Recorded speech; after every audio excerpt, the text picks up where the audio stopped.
And a very good evening to you. I'm Lisa Lauren, and thank you for joining us for One-on-One. On this program, we look at some of the programs of the National Assistance Board. Joining me is the coordinator of the Community Elder Care Companion Program at the NAB, Mr. George Griffith. Mr. Griffith, thank you for joining us. Well, thank you for having me. You're most welcome. Let's first start by looking at some of the services that the NAB offers. And I know that your relationship with the NAB stretches back to the 80s when you were the deputy director. Yes. Yes, that goes back to 1984 in my case.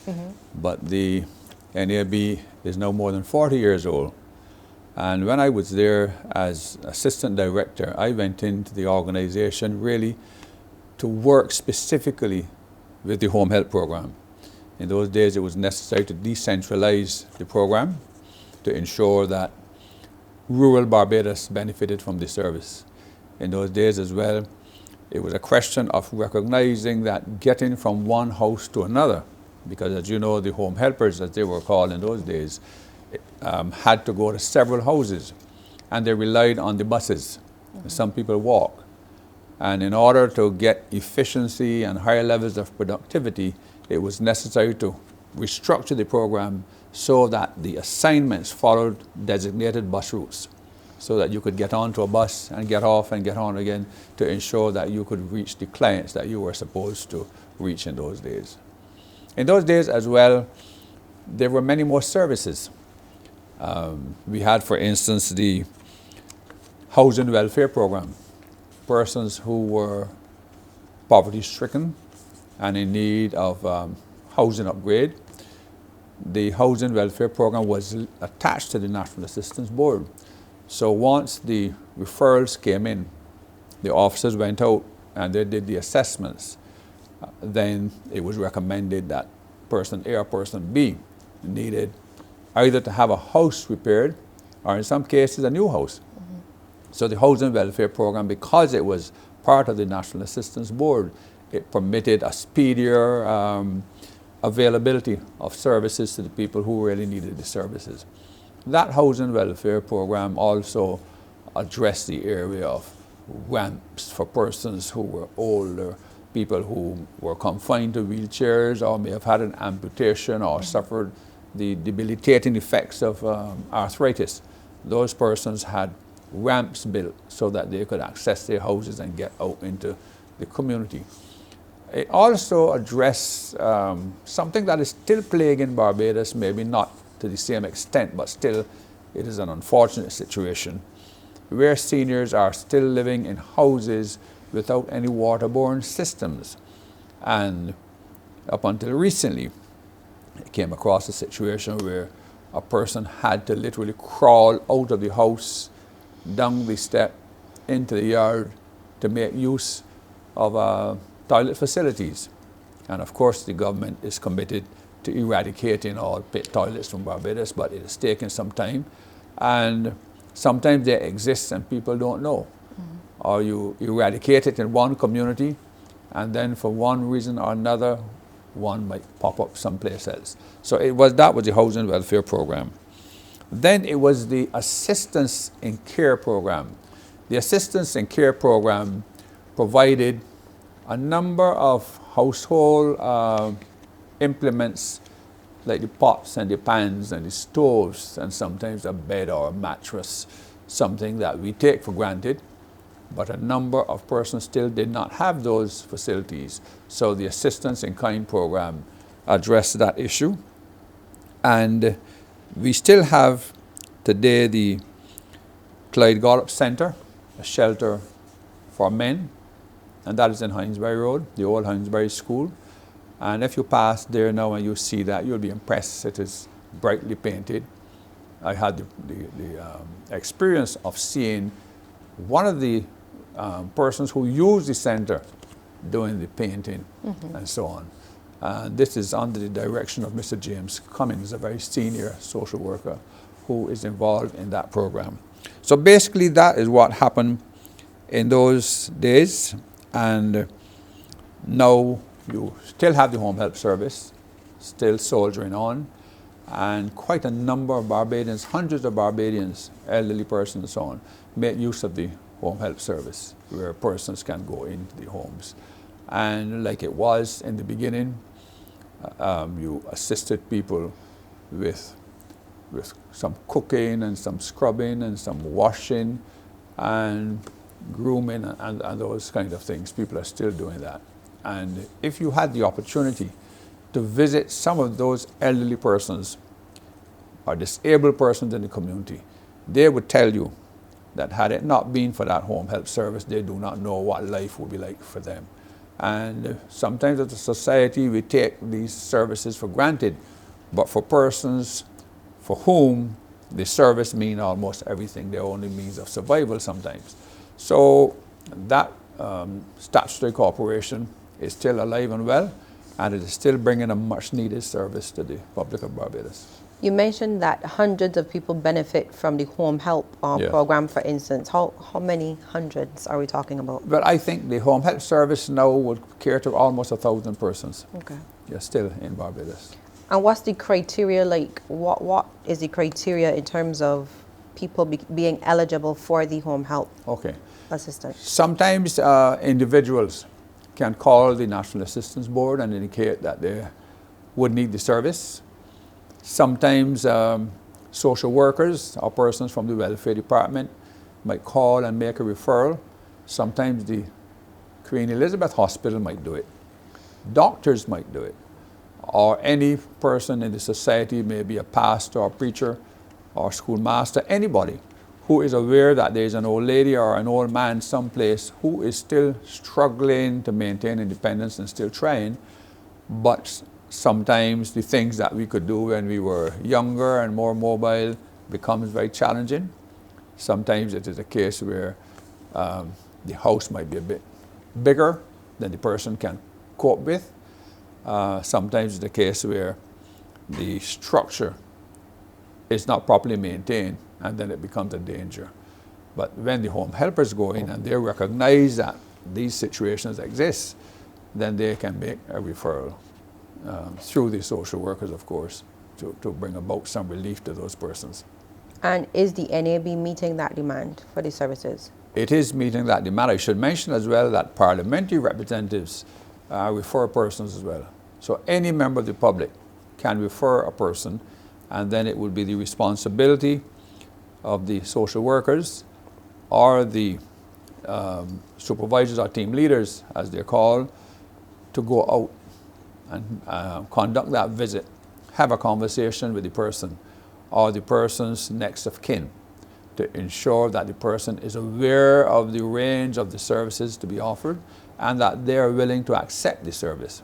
I know of situations where persons are referred, but they're reluctant because persons, as we get older, we still feel You have pride. that we can do it for ourselves. And of course, you know, I say we because I'm a younger senior citizen.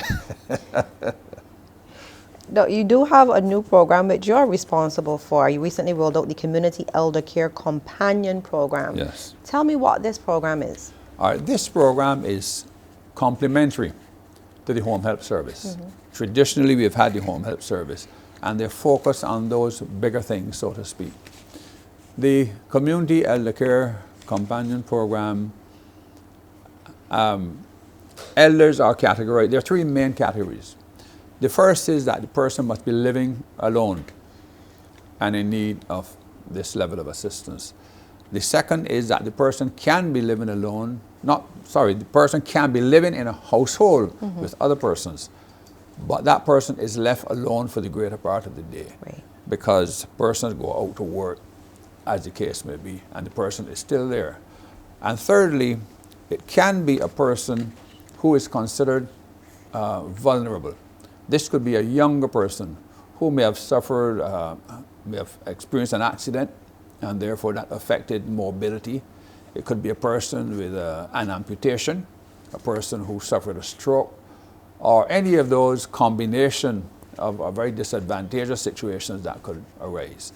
And those persons are eligible for involvement. And as was the case earlier, referrals can be made. And once referrals are made, the supervisors in this case will go out and again do that interview, fill out this interview form, and on completion, it is evaluated, and it is determined then how many days of assistance the person might need, whether or not the person is interested in the service. And in some cases, some persons are not able to speak effectively for themselves, and therefore there is a next of kin or a helpful person in the community who can speak on their behalf. And for this community elder care program, it is divided along constituency lines, so to speak. It is non-political, but it is divided so that each constituency would have an area demarcated. The workers have maps so that they know exactly where they're going.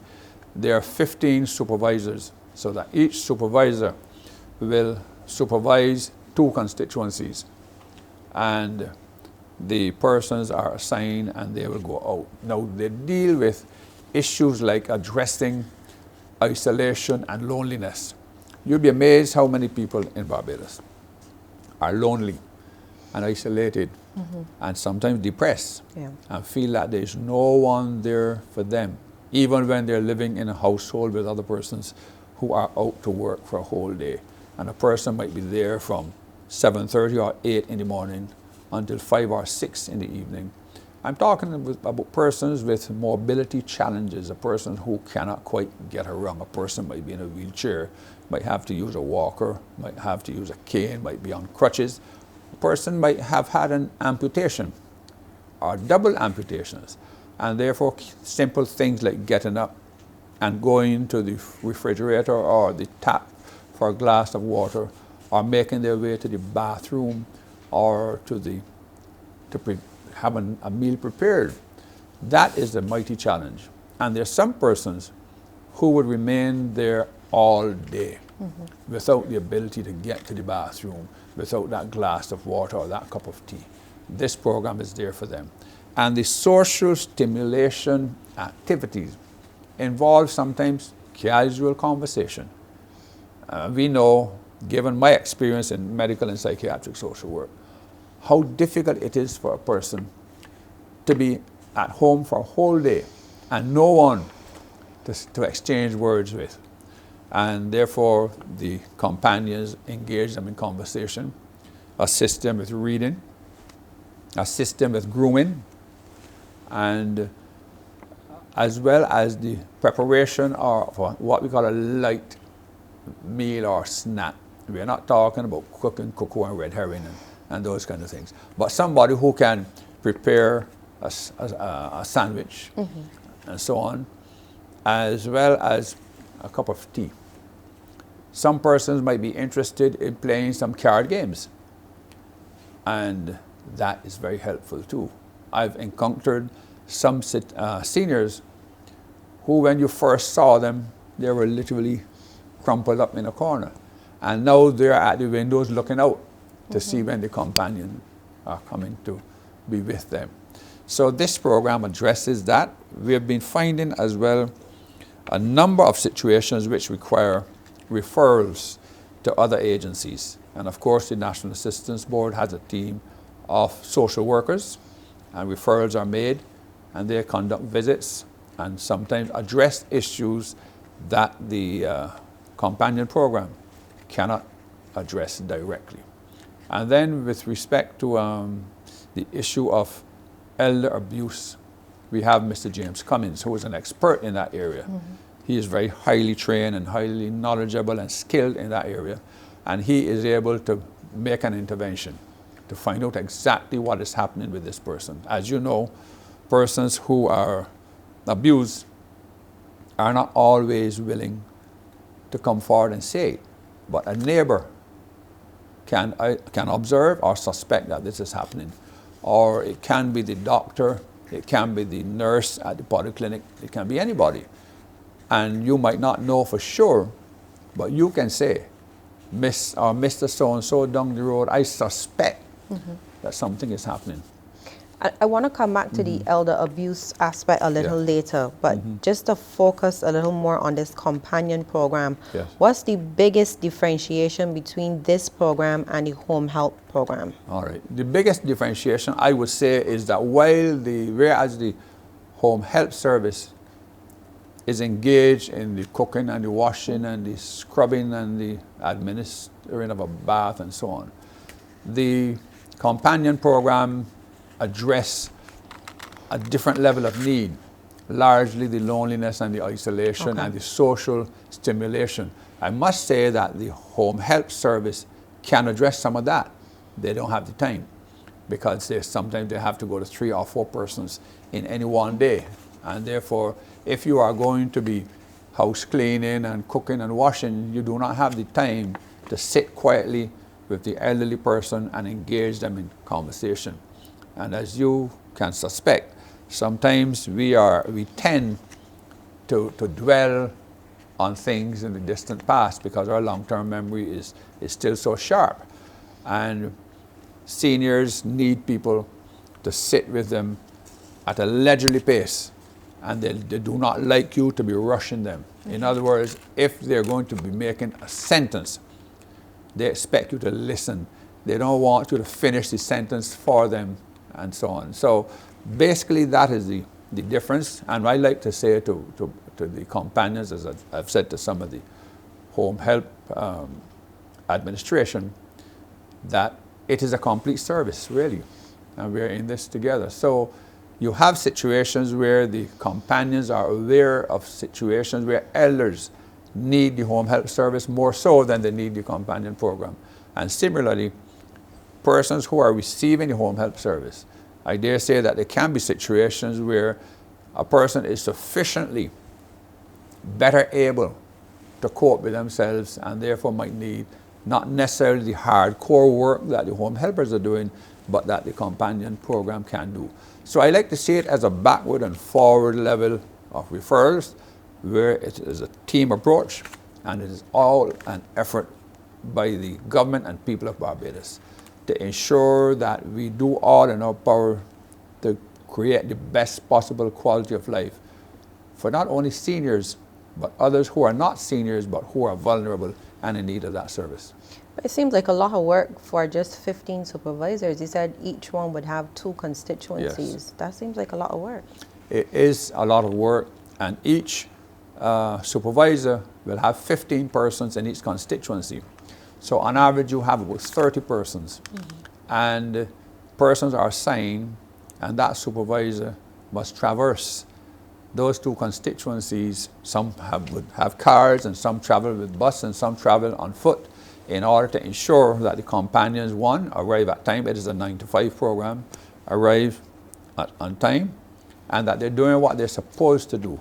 The application form has a number of boxes that you fill, whether you need some light cleaning, some light cooking, grooming, whatever it is, and you tick those boxes. The good thing about that program too is that that form has, you compile a medical profile, so to speak. Is the person diabetic? Is the person hypertensive? Suffers with arthritis? Has an amputation or 2? Is visually impaired? And we do not like to, we do not encourage them to make any diagnosis of dementia or Alzheimer's, which is a part of the dementias, but that you can say a person is having lapses in memory and those kind of things, and a person might not be able to focus on any conversation. But we do not want persons to come in contact with a person and declare that the person has dementia or Alzheimer's, because the only competent authorities to do that would be the medical folks and so on. Now, you mentioned the application process. How easy is it to apply? Can I apply online? Do Of I have course. to come to NAB? You can also telephone the National Assistance Board, the Elder Care Program, the direct line there, 535-1860, 535-1860, or the traditional number for the National Assistance Board, 535-3131, 535-3131. And someone will, of course, take the information and we pride ourselves on saying that once a referral is made or an application is made, that within 1 week, sometimes it is 48 hours, a visit is made in order to assess that person and get the service to them as quickly as possible. So you call ahead before you come in for the forms? I just wanted to be clear. You mean the public? Yes. No. The public will call and give a name, address, telephone number. And then the supervisor will go out and make the visit, armed with the form as well, and to fill that form out. No, you mentioned elder abuse earlier, June 15th. That's celebrated as World Elder Abuse Awareness Day. Let's look at the issue. How big of a problem is it here in Barbados? I think it is big enough for us to be concerned about it. How concerned?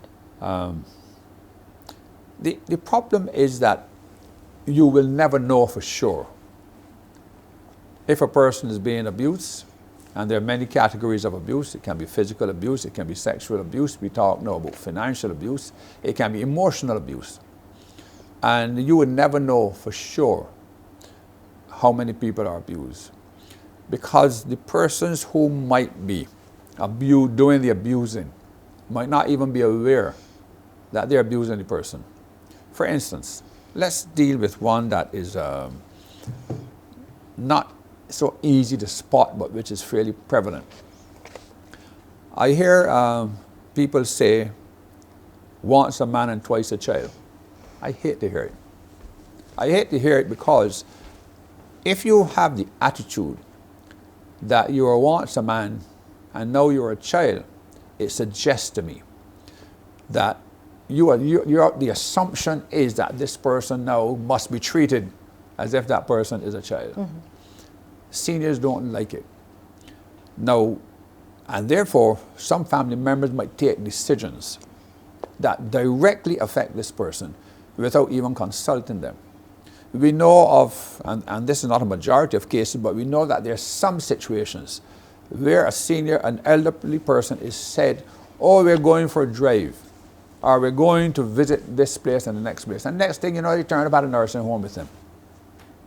And to me, you couldn't want a more grievous sin than that. So, as well as managing the person's resources, and this is a very galling kind of issue, where a person is entitled to a pension, work many long years for a pension, and then someone will either force them or with the best will in the world, the senior person will say to them, but I cannot get to the post office. I do not have a bank account to put the money there. In any case, I can't get to the bank. But I want you to bring the necessary form and I will sign off on this, that you will collect my check and you bring that check to me. There are instances where the elderly person does not see the money that is generated. And we know in some instances that the supplies that the person should be purchasing, whether it be traditional food supplies like breakfast or lunch items, or even adult Pampers, that they're not brought. And when that senior person asks questions about it, they're treated as if they don't know what they're doing. And then the first thing the abusers will say, she has dementia or she has Alzheimer's. That hurt those senior citizens to the core. So the feeling that we can treat them as if they're no children is bad, because I will tell you something, because of my experience over the years with seniors, that their person can have episodes of lucidity. In other words, one day or one part of the day you're out of it, you're rambling all over the place. And another time you can focus on the situation. You hear something on the radio, you can respond to it, or you can speak about something that you experienced in the past. And therefore, we should never hold the view that because a person may even be diagnosed with early stages of dementia or Alzheimer's, that they don't know what is going on, and that they are not rational, that they cannot recognize the tone of your voice, whether or not you're angry with them or whether you're treating them with contempt. So those are some of the issues, and people sometimes can slap older persons. I was going to ask about physical abuse. Physical abuse. Now, we know that if we live long enough, we're going to become old. And sometimes we might not always be able to exercise control over our bodily functions. In other words, you might need to go to the bathroom, to urinate, and before you can get there, all tumble down. Now, there's some family members who get very angry about that and might even want to chuck about the person or even slap them about or even tell them, you know, how you can do this, and not realizing that bladder control is not what it used to be when we were, say, younger. Similarly, people can be incontinent. You want to go to the bathroom, you feel the need to have a bowel movement, and before you can get there, because you can't control those sphincter muscles, you might have difficulty tolerating some food items that you did before, and therefore you have this. And I want to say to the public, bear in mind that this man or this woman was not always old. In fact, there is one writer who said that when we see elderly persons, we should have a vision of our future selves. In other words, if we live long enough, we are going to become old. And none of us can say for sure which of the non-communicable diseases will afflict us, whether it be arthritis or hypertension or diabetes. We don't know. But each person, in my view, even senior citizens, are entitled to be treated with dignity and respect because they have this intrinsic worth, which is theirs simply because they're human. So those things cause me sometimes, if there's something that would cause me not to sleep at night, it is to think that what seniors are experiencing. Sometimes they're in a house, and when rain falls, they have to dodge the raindrops coming through. And they have maybe children or relatives or friends who are aware that this house is in this situation. And to take up the telephone and call an agency to say, well, Miss So-and-so down the road is 80 odd years or 90, and she's living in a house. I have seen a house where an old lady had to navigate. The flooring was so bad. There were planks across the floor.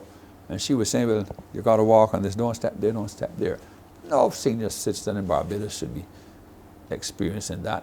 And that is why this program is so important, because we have the opportunity to not only bring this social stimulation, but also to spend time with persons and remind them that age does not mean that you are not to exercise your fundamental rights and freedoms. So these are some of the issues that we experience with the abuse. So it is the physical, and it is the emotional, it is the financial abuse, and neglect is a big one. Neglect. I don't know how people can do it. You know, I was with my mother until she died at 93 a few months ago. So I know, and I like to say, the older they get, the more we love them. Because you remember a person who was hale and hearty, who could walk faster than anybody else. And slowly but surely they become slower and more vulnerable, less independent. And then it is as if the whole scenario changes. Instead of that person being in charge of you, making the decisions and calling the shots, it is now that you have to do that for them. But in doing so, you must never assume that you can deny them their right to self-determination. This is a big social work principle. In other words, you can explain to me all the options that are available to me. Ultimately, I make that decision. And then if you do not agree with it, if you do not think it is in my best interest, well, it is my decision. And therefore, you just go back to the drawing board and engage in conversation until you can get there. But the view that because a person is old, you can decide for them and do for them what they can and would like to do for themselves, that is not it. No, you also mentioned to me off camera that the NAB would have received reports like old people being locked in their homes for a whole day. Yeah, that is another terrible thing. And I understand why some people do it, but it is wrong. It is not the most appropriate thing to do. Yes, there are persons who will tend to wander away from home because some seniors, given their mental profile, can be restless and easily agitated. Or a person might have grown accustomed to going wherever it is and just wake up one morning and feel that I am going to go down to Miss Jones, I'm going to go down to church, I'm going to go someplace. And the relatives, fearing that some harm might come to them. I listened to a lady speaking some time ago about her experience of going home and not finding her mother, and driving all the way down to Spikeston and up to Oysons and all of those places because her mother left home, got on the wrong bus, and luckily somebody recognized her and called the relative. Now when you lock a person in the house, there's so many things that can go wrong. First of all, if the person has any level of awareness that they're locked in a house, that is going to cause them some agitation. And of course, it is going to make your relationship with that person fairly sour. I would say in those circumstances, rather than lock the person in the house thinking that you are providing some safety, speak with your neighbors, speak with the social service agencies, speak with the social workers, counselors, to see what you can do. Sometimes it could be a case where the person's health care providers might be able to recommend some medication that could help. But when you lock a person in that house, and we know that sometimes there are accidents, there are house fires, that old person cannot get out. In 1976, the night the Barbados Labour Party won the government, there's a lady in St. Philip who was burnt to death in a house. We, the boys, the young men in that community, had all gone down to Eagle Hall to that last big meeting. And we talked about that for years, lamenting the fact that if we were in the community, we might be able to save that old lady. And we were told people could hear the screams from outside, but nobody could venture near. So that there are house fires. Similarly, there are some persons who might turn the stove on and forget that it is on, or turn the stove on and fall asleep. There's some people who might turn on the wrong burner and then something falls, whether it be a kitchen towel or something, depending on how you have your kitchen configured, and a fire begins. Sometimes people die even before a flame hits them because the smoke inhalation can make you drowsy, you fall asleep, and only the post-mortem will show that you were dead even before you were burned. So I'm saying to persons, rather than do that, you're doing more harm than good. And that might be a shortcut, the easy way of dealing with a difficult problem. But sometimes we have to be prepared to make a sacrifice for the person's well-being as well. And I think that more agencies, more churches must preach about this. More community organizers and community leaders and community groups must demonstrate a higher level of consciousness of the seniors who live in communities with them. Look out for them, make sure that the son or the daughter who might be leaving at home and go out, that you can ask a question. There's some I know that my old lady would sit in that chair close to the door, and people would pass and they shout out, and she would shout back at them, greeting. And that means a lot to those persons too. So they feel useful, they feel wanted, they feel part of the community. So we have a lot to do in Barbados. The government agencies, we've done a lot over the years. And I think that this community elder care program now has taken the care of the seniors to another level in Barbados. I am not aware that it exists in any other part of the region, but I do know that it is said that a country is measured by the way it treats its elderly citizens. So that as a collective, Barbadians must feel that we have an obligation, we have a responsibility to care more and to be we say it all the time, I hear all the preachers with it, we must be our brother's keeper. But what does that mean beyond the words? I like to say that we must translate the rhetoric into meaningful reality. We do something not because the society will feel that we're doing something good. We do something because we know it is important and it has to be done. And we must inconvenience ourselves sometimes to look out for those folks. Now, you mentioned the various levels of abuse, the various kinds of abuse. However, what if it's a situation, and you mentioned this briefly as well, that the caregiver is not aware that they're actually abusing the elderly or vulnerable person? Do you think there's need for perhaps a broader conversation to say, well, look, I need some assistance with this person? Yes. It's overwhelming. Education is important, and that is why in some sophisticated agencies, even in counseling agencies, social work agencies, persons can be so, let me use a common word, down-pressed by having to deal with the problems and the issues confronting other people, that it's a burden on your own shoulders. Now, we, the senior folks, know that sometimes those agencies should have a special counselor who will meet with those persons, discuss with the frustrations, and how having to deal with vulnerable persons day in and day out would weigh them down, to help them to unburden themselves. But sometimes we don't, people talk about burnout, but people sometimes don't recognize that you're gradually being sucked under by the many issues that you're confronting every day. And I like to say to when I was responsible for supervising social work students, that we were taught in our time, that when you leave this agency and you close that door, you leave all of those problems in there. You have a life too, you have family too, so that if you cannot turn yourself off sometimes, you go home and you come back to work, instead of being fresh and bright-eyed and bushy-tailed, you come in hardly able to concentrate on your work because you have so many burdens on you.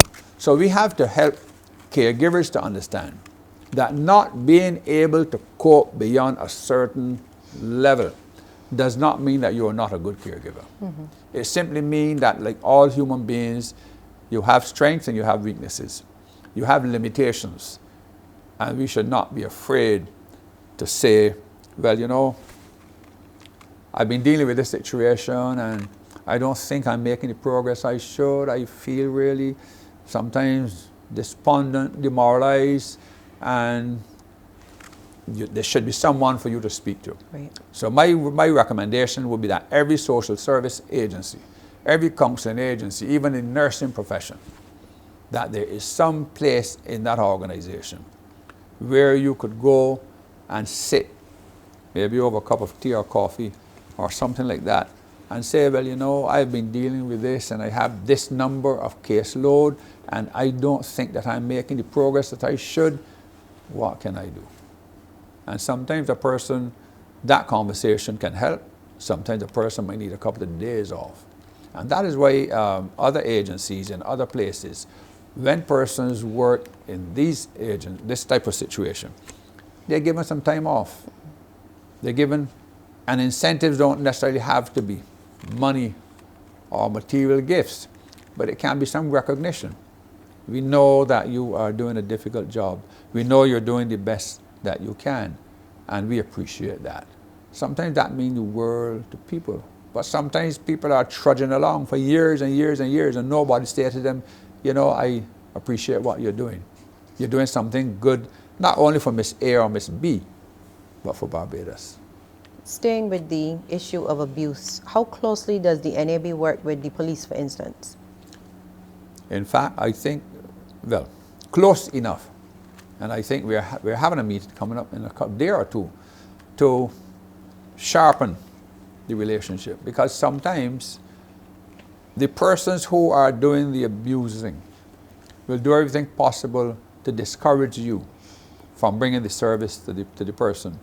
And sometimes only the police can make a difference. I know of situations where persons move in with elderly persons without the person's consent.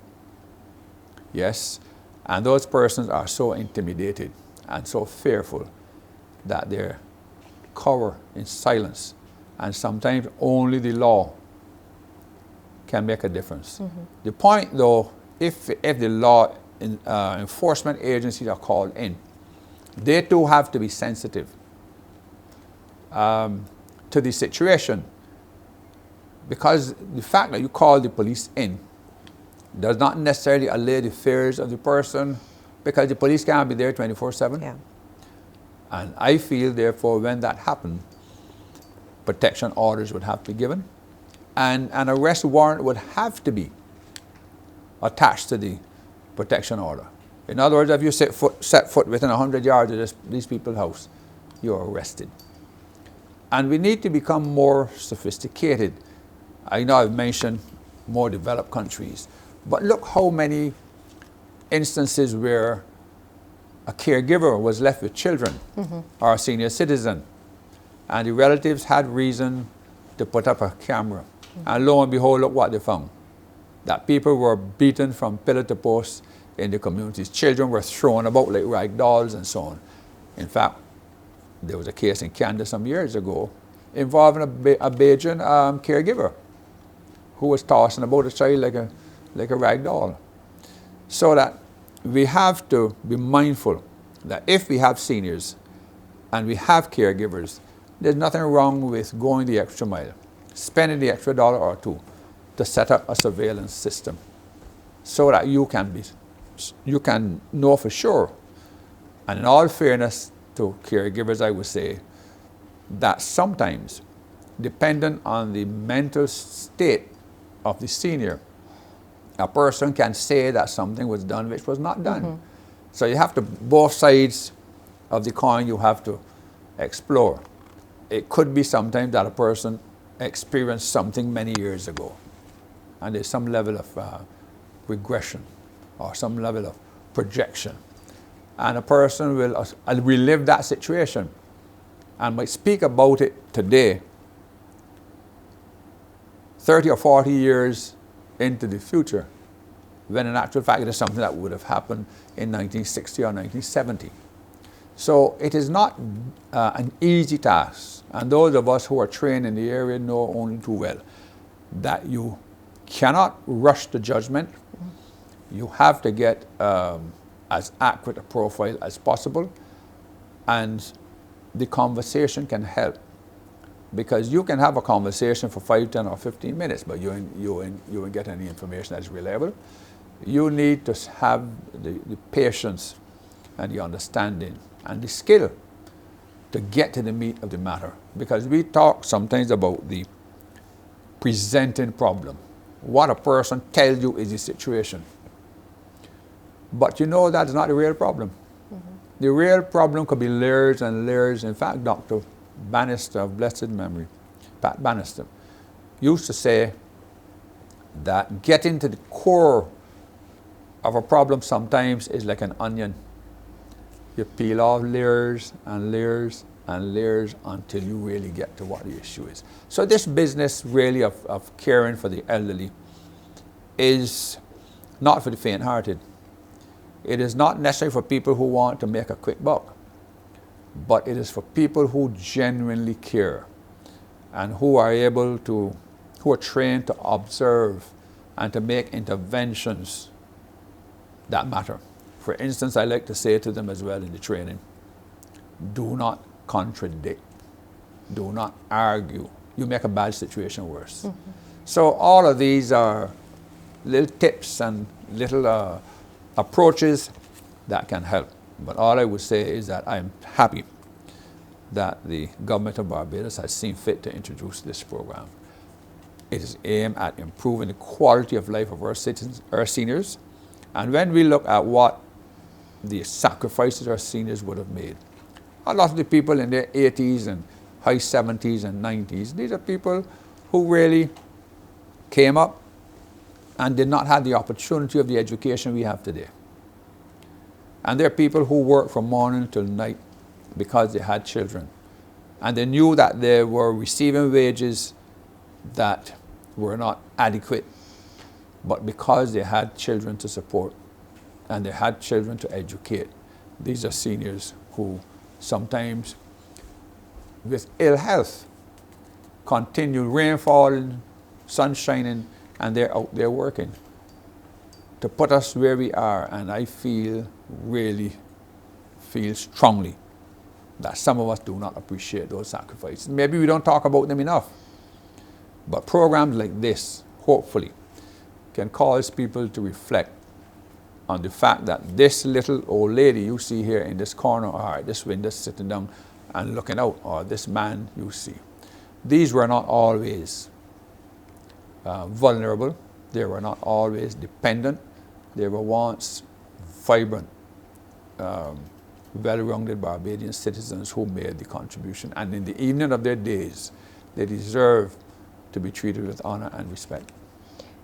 Does the NAB have any mechanisms in place to deal with perhaps negative reports of supervisors acting inappropriately when they go out to clients? Well, once a report of that nature comes in, it is treated with a high priority. I spend some time having to deal sometimes with little differences of opinion, I call it that, to be euphemistic. But a person might step out of line and the supervisor might not be able to address it effectively. It is referred to me.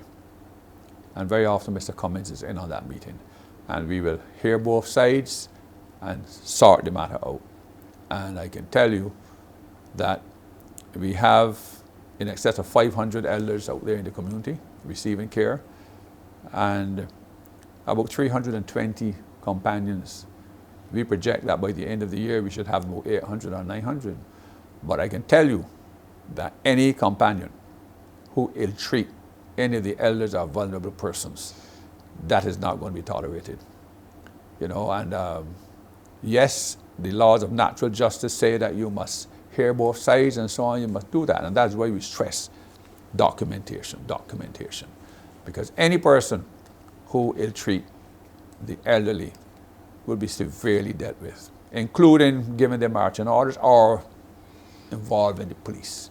We are not going to have it, because we cannot be the agency that is upholding the rights, the care and the protection of seniors, and then persons who are our members of staff, who are paid from the public purse, going out there and breaching those very rules and so on. So I can give the assurance to the elders that if you experience difficulty, we are here to deal with it. What do you want people to know about the hardworking men and women who serve as both supervisors and companions? Yeah. I would like the public to recognize them as people who are doing what a significant percentage of the public cannot do. For instance, you have your old lady, your old mother or father at home, and you've gone off to work. And you may take your lunch break and so on, you're having a good time. But we have these persons who are not the best paid persons in Barbados, but they have to get up every day and they have to go and work with your elderly persons. Sometimes they have to assist them with bathroom duties and so on. Sometimes, and I can tell you, some elderly persons can be quite cranky and argumentative and agitated. And you have to deal with that. You have to keep your calm. So I want to say to the public, when you see them, compliment them. Recognize that they're doing a tremendous favor, not only to the elderly person, but the society generally. And that we need to treat them with respect they deserve. Don't think that because they have on a particular uniform, or that they go to a house and they're not paid like the average fellow who's taking home thousands of dollars when the month comes, that they're any less important. Every worker in Barbados is important, and especially the nurses and the doctors and the orderlies, the people in the polyclinics. And of course, we're talking here now about the National Assistance Board workers. They do work that some family members do not want to do. Some children of elderly people don't want to do, and that's why they're so far away. And therefore, we must accept that they're doing a tremendous job And we should not wait until we have an opportunity to put a floral spray on their casket to say how good they were. We need to tell them we appreciate what you're doing and treat them with respect that they deserve. How has COVID impacted programs like the Elder Care Companion Program, obviously with people going out into the communities? Severely. In fact, when COVID, the first lockdown, the program was sort of accelerating, and everything had to come to an end. And then we got back up and was rolling again when the second lockdown came. And by the time the second lockdown came, some of the seniors and the relatives of the seniors were very skeptical. They were saying, COVID is out there, and we don't know if you can bring COVID into our families, and therefore people who said they wanted the service decided that they were not going to have the service. They put it on hold. But we have encouraged our workers to be tested. And you had a cluster at one point. Yeah, that's a long time ago, I would say, and to be vaccinated. And since then, all of the protocols are, even if I go through the door 6 or 8 times a day, I have to sanitize, I have to get my temperature done. I saw the director do it this very week, stand up to have the temperature done and so on. So we are very careful. We observe the distancing. In fact, training now, we don't do training in the conference room anymore. The Pilgrim Holiness Church down the road help us out because they have a large undercroft and we're able to use that. But we feel that we have to protect the seniors. And each staff member is issued with the personal protective equipment. That is in the gloves and the masks and the shields, and I call them booties, the things you put on your feet before you go into the people's house, and then what you put on your head. So, and we insist that this is used because in cases where the seniors might not themselves be vaccinated or might not be wearing masks, we're going into their home, and we have to make sure that we not only protect ourselves, but we protect them as well. So COVID has been devastating.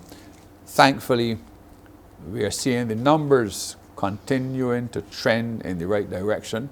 And as a former nurse, I should say congratulations to the health professionals who stuck to the task. And for those persons who feel that the restrictions were onerous, I say it was for the good of the country. And yes, it was frustrating and at times, but think about the country. And hopefully the economy will open up more rapidly than is the case, and all of those hospitality workers will get work. More of the elders in this community will feel comfortable enough to accept the program, and all of the persons who are registered with us would be able to get up every morning, go out to work, and come back knowing that they have done a good job for Barbados. Thank you so much for talking to us, Mr. Griffith. I really appreciate it. That's Mr. George Griffith, the coordinator of the Community Elder Care Companion Program with the National Assistance Board. I'm Lisa Lord. Thanks for watching.